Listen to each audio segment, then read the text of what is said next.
बिस्मिल्लाहिर्रहमानिर्रहीम। अस्सलाम वालेकुम नाजरीन, आप देख रहे हैं MR न्यूज़। मैं हूँ मोइनुद्दीन अलवी। इमरान खान के आज डी चौक इस्लामाबाद पहुँचने के ऐलान के बाद डी चौक को चारों अतराफ से कंटेनर्स लगाकर बंद कर दिया गया। डी चौक की तरफ आने वाले तमाम रास्ते भी सील कर दिए गए हैं, जबकि तहरीक इंसाफ का लॉन्ग मार्च रोकने के लिए मुख्तलिफ शहरों में सड़कों पर कंटेनर्स और ट्रक खड़े कर दिए गए हैं।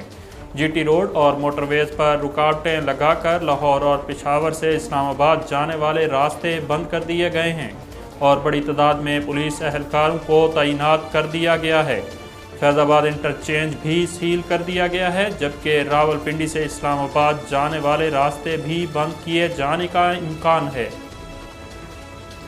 लाहौर में पुलिस ने पाकिस्तान तहरीक इंसाफ के रहनुमा मियां महमूदुर रशीद को गिरफ्तार कर लिया।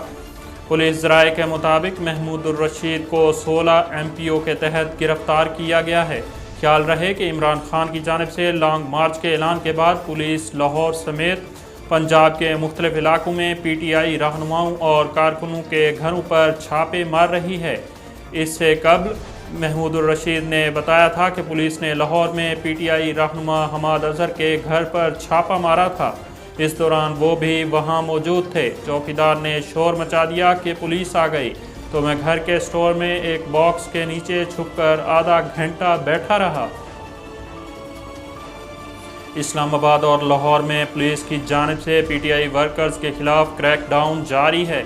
इस्लामाबाद पुलिस ने PTI के लॉन्ग मार्च को खाना पहुंचाने वाले अफराद की फहरिस्तें भी तैयार कर ली हैं। ज़राए के मुताबिक लॉन्ग मार्च करने वालों के लिए खाना बनाने वालों के खिलाफ भी क्रैकडाउन का फैसला किया गया है। इस्लामाबाद में गिरफ्तार 100 से ज़ायद अफराद को 3 MPO के तहत जेल भिजवाया जा रहा है। मुत्तहिदा अरब अमारात के शहर दुबई में खातून ने बच्चे को जन्म देने के 15 मिनट बाद कत्ल कर दिया। अरब मीडिया के मुताबिक 28 साला खातून को अपने बच्चे की पैदाइश के 15 मिनट बाद जानबूझकर कत्ल करने के जुर्म में 7 साल कैद की सज़ा सुनाई गई है। रिपोर्ट्स के मुताबिक खातून ने कचरे के ढेर में फेंकने की कोशिश करने से पहले बच्चे की लाश को 3 दिन तक एक थैले में रखा। अरब मीडिया के मुताबिक एक नौजवान का कहना था कि खातून की गिरफ्तारी से चंद दिन पहले उसने अमारत से एक औरत की चीखें सुनी। ताहम 3 दिन बाद अमारत के कॉरिडोर में औरत को बैग उठाते हुए देखा और मदद की पेशकश की। पाकिस्तान तहरीक इंसाफ के चेयरमैन इमरान खान का कहना है कि मुझसे कहा गया कि लॉन्ग मार्च को आगे ले जाया जाए। बात हो रही है, उन्हीं की वजह से 22 मई को मार्च का ऐलान किया। एक इंटरव्यू में इमरान खान ने कहा कि मुझसे इतने धोखे किए गए कि अब मैं किसी चीज़ को नहीं मानता। लोगों पर जल्दी भरोसा करना मेरी खामी थी। साबिक वज़ीर आज़म ने मज़ीद कहा कि लॉन्ग मार्च के ज़रिए मुझे असम्बलियों की तहलील और इलेक्शन की तारीख चाहिए। इसके अलावा उनका कहना था कि शहीद पुलिस एहलकार के घर वालों से हमदर्दी है।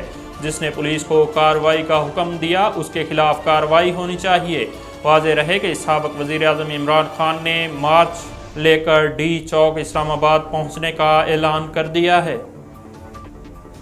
नाजरीन, अब तक के लिए इतना ही। मज़ीद खबरों और तफसीलात के लिए देखते रहिए MR न्यूज़।